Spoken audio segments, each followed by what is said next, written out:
ওই কি রে, তোর কাছে টাকা পাইতাম, কবে দিবি?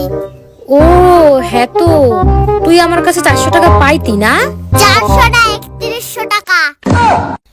এক থাবরে তোর 32টা দাঁত ঝরাই দিব। 3100 টাকা পাইস না, নিচে 400 টাকা, 3100 টাকা পাইস। আমি জানতাম তুই হিসাব গড়বড় করবি, তার জন্যই আমি দিদিরে নিয়ে আইছি।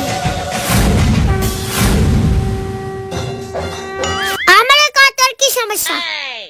আরে ও কি কবে? আমি তো জানি যে আমি কত টাকা নিছি। ও কইলেই কি হবে নাকি? ওর 3100 টাকা দিতে হবে নাকি? চলো হিসাব করব। হ্যাঁ চলো।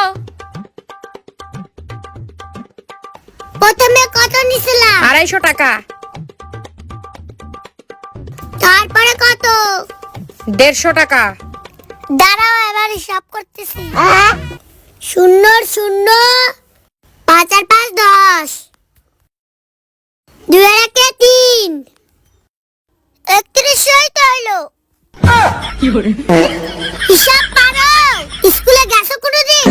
চল, এখন আমার অনেক হিসাব বাকি রয়েছে।